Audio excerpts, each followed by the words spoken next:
Welcome to episode 174 of The Numbers Game. I'm Jace. I'm here with Nick and Marty. How you going, fellas? Going well, Jace. Going well. Had my 52nd birthday on the weekend, so it's amazing when you're 52. It's like you just want to have some Thai at a restaurant, just with some family. Pretty low key. A walk down in Warrandyte. So just I think about the birthday parties 20 years ago, and we used to have the white and tight nights. And all these raucous affairs as a young person in their 20s and early 30s. It's really tamed down, but feeling good. Grateful to make it this far and hope I can get another 52 in. And thanks for the cake today, Nick. I was trying to slip under the radar and didn't get to do it. Nick found out and had a lovely cake there, so much appreciated, mate. How are you going? I'm going well. I'm just feeling the effects of eating cake. I just don't eat much cake anymore. No. I don't know. So you find now when you eat something, it was mud cake too. Plus, just FYI, Jace, I wasn't sure if the cake was big enough because on a Monday, it's touch and go as to how many people are in the office. So I looked at the big cake, I looked at the small cake. I'm like, So I got the small cake, assuming there wouldn't be a heap of people in here on a Monday, and 2 chocolate eclairs just in case we ran out of cake. I was a big eclair fan when I was a kid. So as much as I was getting Marty a cake, I was also sort of satisfying some of my own cravings. But yeah, I went for the eclair option. Started with the third of the eclair and then cut a bit more off, so I ended up having just over half. But it was bloody good. But I'm feeling it now. Sheer pleasure on Nick's face was good to see. Just not used to eating things that dense and sweet midway through the day. But for Marty Vids, I'll take one I'll take one for the team, and but it was good. He still blew the candles out with plenty of huff, so he's got plenty of time left. Lost a tooth along the way trying to blow out the candle. Wasn't good. How are you, Jace? No, good. It's just a birthday time. It was my brother's birthday on the weekend. It was my wife Casey's birthday over the weekend. Yes. So, there's just birthday galore. It's and then I'm always one of those people that start when there's a whole bunch of birthdays clustered together. I go, when were the parents doing this to make the babies happen? So I think, is it winter? So if we go back 9 months, it would have been winter. Yeah. Anyway, let's not go there. I can't believe you think about that. Yeah, this is weird. I mean, I was conceived in the back of a car, so I don't need this to be brought up, really. So, well, it was winter. Your parents were trying to stay warm. It was winter. Maybe the heater was Coburg broken. Drive-In, yeah. There you go. Heater wasn't working. You got to stay warm somehow. But anyway, we are back together. Our previous ep, we had Grant on from pay.com.au, bit of an interview style. So we booted Marty onto the sidelines, but we've got him back today. And Marty, you've got an interesting topic for us. I might just let you crack straight into it. What are we talking about today? Yeah, I listened to a podcast. Nick actually sent it to me with Mark Morris and Paul Roos on authentic leadership. And of course, when you listen to a podcast, there's things that you've heard before over the journey. But one thing I really liked that resonated was lead as you would like to be led. And that really stood out for me in regards to, sometimes as a leader, and I think this happens in sports as well, you're given a leadership position and you feel like you have to step up to be a leader, and even though you might not exactly know what that entails. And he just had a really interesting way of discussing it and sort of bringing it back to you and saying, well, how do you like to be led as a person?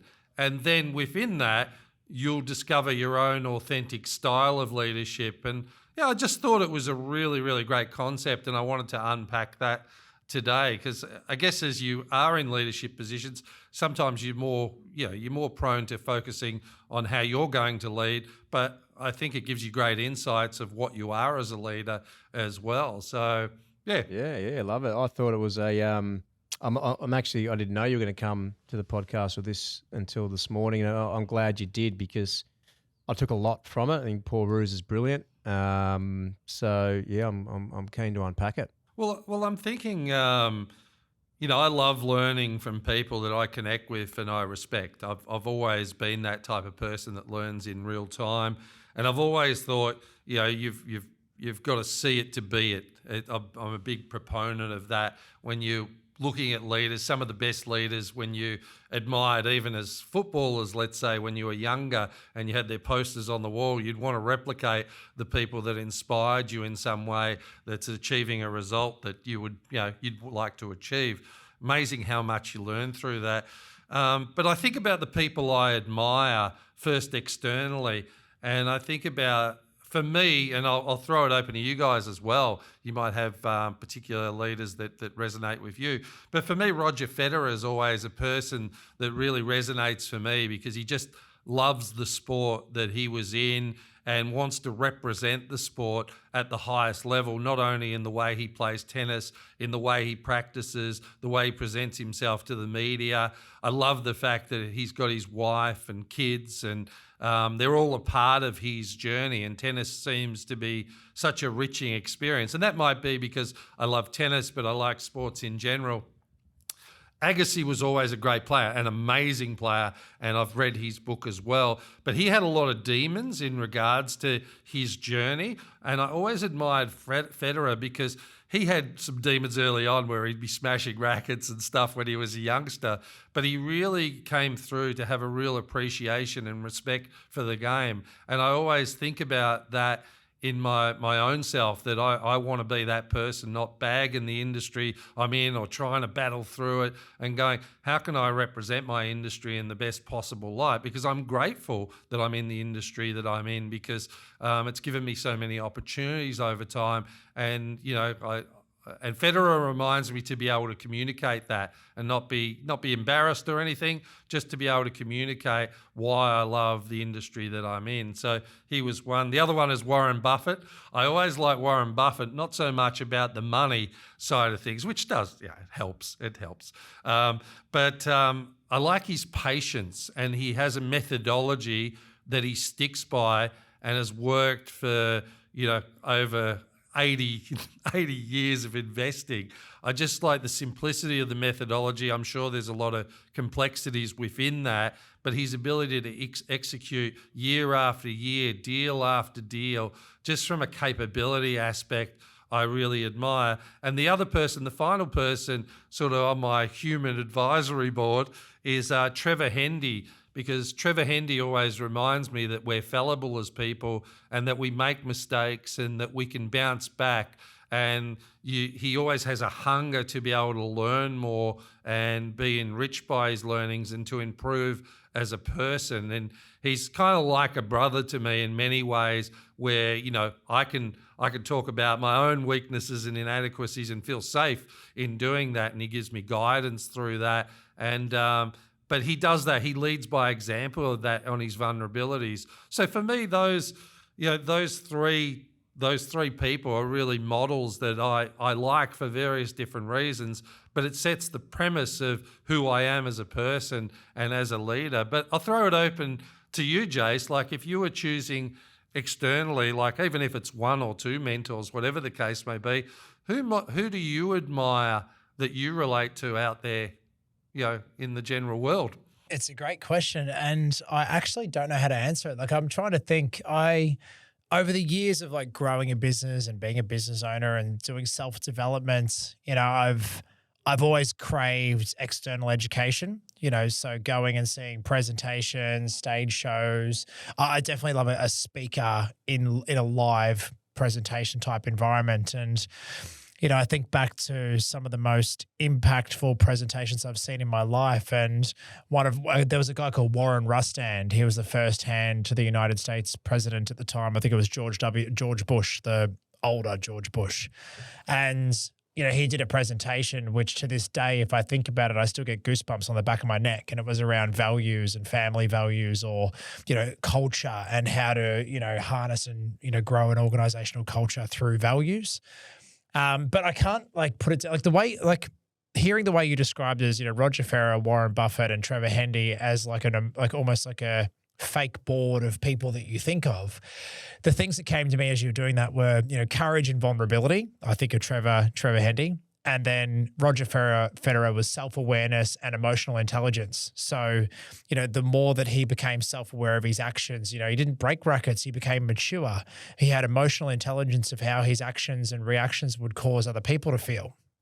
And Warren Buffett, I think about, the integrity and the purpose and values behind how he conducted himself. So there's all different little bits across your little, somewhat board that gets me to think about anything that I think of with authentic leadership. They're the different bits and pieces I bring in, but I can't pinpoint one person or a couple of people that make me go. And that's okay. It's it's just an aspirational, like I think about even Roger's relationship with his wife. He met her through tennis, similar to Cole and I met through sports as well. But I go, and they've got a family, they've got a successful family. Like even from a family dynamic, I want to have a great family. So I really admire that. Now, Trevor has that as well, but has been through different circumstances where he has a second partner and that works. But it's and that's okay too. But it's different aspects of the people that I draw on board. So Nick, what about yourself? Anyone that springs to mind for yourself? It's always a challenging one. But I was just looking up the name of a particular book I read, because just first, what I really like what you said there is how you've got your, what do you call it? Your people board. It was like my human advisory board. Your human almost. advisory board.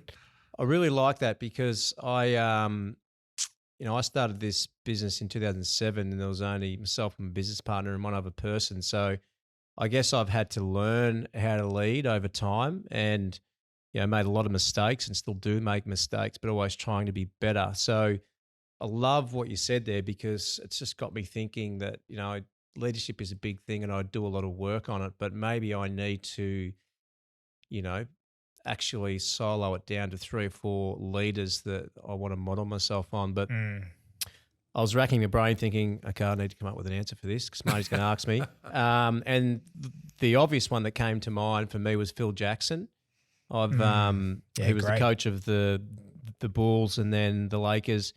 I read his book, which is called 11 Rings, and whether you're in sport or if you're into basketball or not, that's an absolute cracking read. And a few things that stick out for me when we're talking about Phil was, the first one is he brought some pretty unique methods to the NBA and coaching, and so there was courage, I guess, in the way that he brought those methods to NBA and coaching. But the biggest one is just the way that he accepted different individuals for who they were and coached them in different ways. And you look at the Bulls and you've got Michael Jordan, obviously, and you've got Scottie Pippen and you've got Dennis Rodman.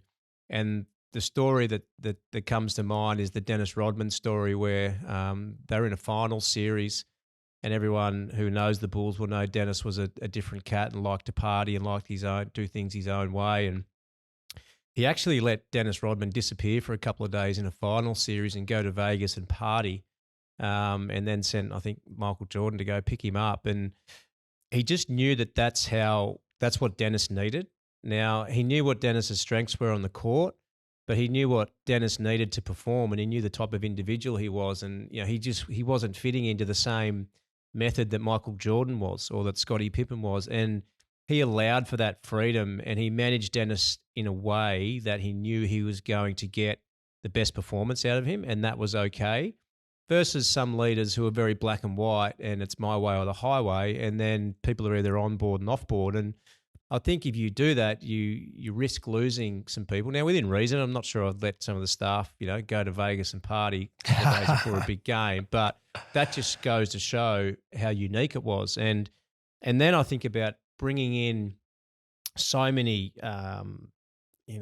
egos and bringing them together and taking Chicago from a pretty shitty side, to be frank, into, I think they won 6 or 7 championships. Jace, you might know that. 6 championships. 6? Yeah. Yep. And then he goes to the Lakers and he brings together Kobe and Shaq, and those guys didn't get along.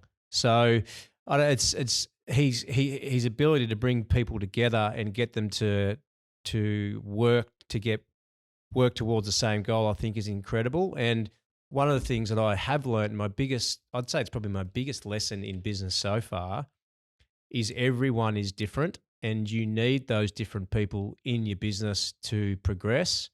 And everyone's got different abilities, different strengths, different weaknesses, and you have to manage them in different ways. And you have to let them have their own level of freedom so they can perform. And that's probably one of my biggest learnings. And even some young leaders in the business, you might be a high performer, but someone might not be quite on your level, and that's okay. But they've got other strengths that we can use to go forward towards the goal. So, Phil Jackson's one I look at, and I just think, how the hell did he do that? Particularly given the type of individuals he was dealing with, and to bring them all onto the same page is just an incredible skill set. So, it'd be Phil for me. I'm so glad you brought up Phil. He would have been my fourth selection. But just for the reasons you're describing, I lived through that Bulls era as a 20-year-old, and it was amazing, the hype in Australia as well as in the US, obviously. But exactly what you're saying, I think you learn so much in regards to having a set of principles that people stick by as a sporting club or as a business, but then the autonomy within that on how they achieve it can be very, very different. Two people can get to the same result in a totally different way. And how do you foster those individual strengths in order to engage them to a point where they feel inspired to achieve it in their way? It's such a that is a great book. So Phil Jackson is a legend. Love him. So glad you brought that one up. With a little bit of time to think about it and just kind of wanting to at least throw a couple of names in there and be smart like you boys.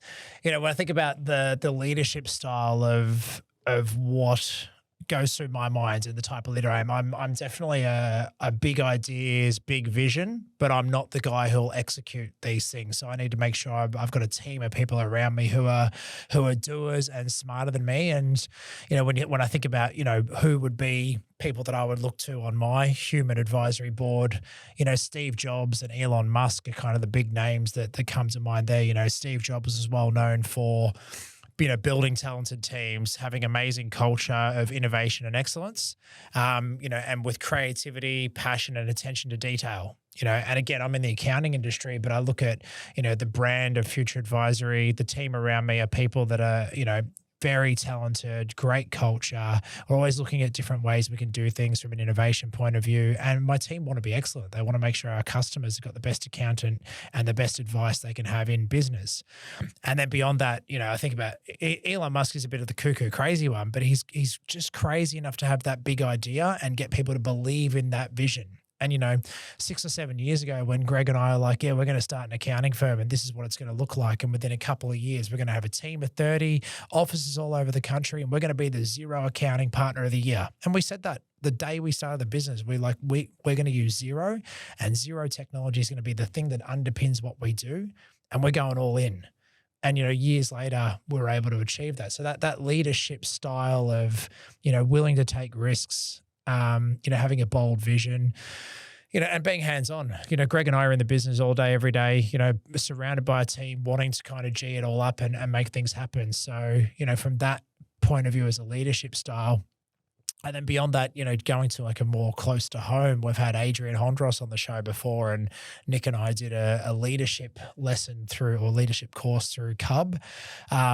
I always have things that pop into my head about, from Adrian's course where it's, the 3 C's in leadership, communication, context, and clarity. Anything that you're going to communicate to one of your team, if it doesn't have the 3 C's of context, clarity while you're communicating, things can go off course. And even, the Berkman analysis of understanding your personality profile when you're a leader, to know your strengths and your weaknesses, to know the things that, can cause you stress or get you on a bad side. So heaps in there, but there's some big ones for me. Yeah, fantastic, Jason. So here's a little exercise to do. This is about authentic leadership. So I asked myself the question, how I would like to be led, because that would divulge my own natural style. Rather than having to create a style, this is how I would say it. So for me, trust is really important. So secure foundations and consistency of conduct. So when I know I've got trust and I've got strength as a foundation, I feel like that's really important for me, how I like to be led. Clarity on what needs to be achieved. Just what you were saying, Jace. Like, I just like to know what are the impact points that I'm really striving for, and then I know the parameters and then operate within that. So being led, love that. Feedback and guidance. I really like to get feedback on things, and I like guidance. When someone has an idea and they feel like it's a great idea or they think something can be done differently, love to hear that, because again, I can cherry pick that and utilize it to best effect as a leader. So I love to be led by that. Perspective. I love different people's perspective in leadership, because like I said, I'm smart enough to know I'm not always smart and right. So to actually hear other people's perspectives really gives me enrichment, knowledge, and another way of doing things that I might not have known about. So I really appreciate that. Encouragement of good performance. As much as I say I don't need it, it's actually nice when it happens. You go, well, it's actually good, and that's how I encourage others too. When they do perform and it's relevant, I go, I'm big on that. So I go, I actually like to be led that way as well. To lead by example. I love when leaders are leading by example, and I can learn from that, like the footballers used to do that I admired, or the cricketers, or in the sporting field. So when people are leading by example, I get excited. I know Nick Riley eats healthy every lunchtime. Leading by example, I've got to catch on to that. So, and parameters with autonomy to perform within it. As long as I have parameters, love the autonomy to achieve a result in my own unique way. And that's my individual character and flair. Happy to follow parameters. Don't like micro so much. It's like I feel like I'm almost suppressed in a micromanagement situation, and then I'm trying to appease the micromanagement instead of actually creating the result through my talents and abilities.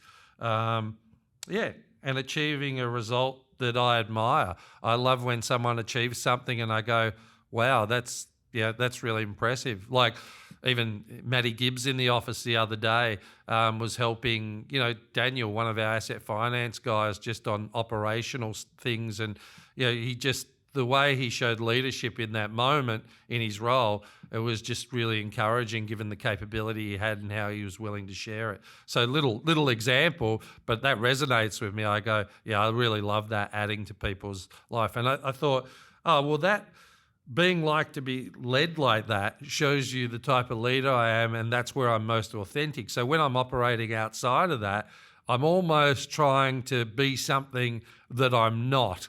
You know what I mean? I'm trying to reach for something that I'm not in my leadership style. But when I really look at the things that I admire and how I'm led, it gives me a real indication to how I lead. And I thought that was a really great perspective for me to be comfortable with that. And that's led to some of the successes as long as I keep growing in that style. So, yeah. Resonate, Chase? I love it. Yeah, definitely. And I think I've got some homework to go away and do. I need to have a bit more of a think about people who I admire, how they fit on my human advisory board, to quote Marty. And then maybe even it's been a while since I put pen to paper and done a bit of the journaling, but to write down how I like to lead or how I would like to be led, and then how I can work that into a bit of how I work with my team as well to give a bit of love back to everybody, and, actually think about it, be deliberate in my decision-making around leadership. Yeah, mate, they're all awesome points. I've actually given this some thought because I listened to the podcast myself, so I was thinking about it. And I've thought about it I guess in regards to my learnings over the years and what I'm trying to do now. And for me, there's three key main points, and how would I like to be led from what I've learned. And the first one, and you've already mentioned, is clarity. And I guess what I've learned more in recent times is being absolutely clear on what we're trying to achieve as a business, and making sure that the other leaders in the business, or everyone in the business, is across that journey and is completely clear on where we're going, and that they can connect to it. So that's been a big learning for me. Then following on from that is autonomy. So, I've always prided myself on giving people the autonomy just to make things happen, and using people for their skill sets. You're better at that than I am. You do it because that's why I've chosen you to do it. So for me, clarity, autonomy. But the last one, and this is where I think I've fallen down in times, and this is something that I really like for myself, is accountability. And, I think at the same time as a leader, you have to hold other people accountable. And I think if I'm looking at my own journey again, having business partners like yourself and Geordie actually makes me accountable now. And I really like that. I think I'm actually better since you guys have come into the business because I've now have someone to be accountable to. So they're the key 3 things for me: clarity, autonomy, but then accountability as well.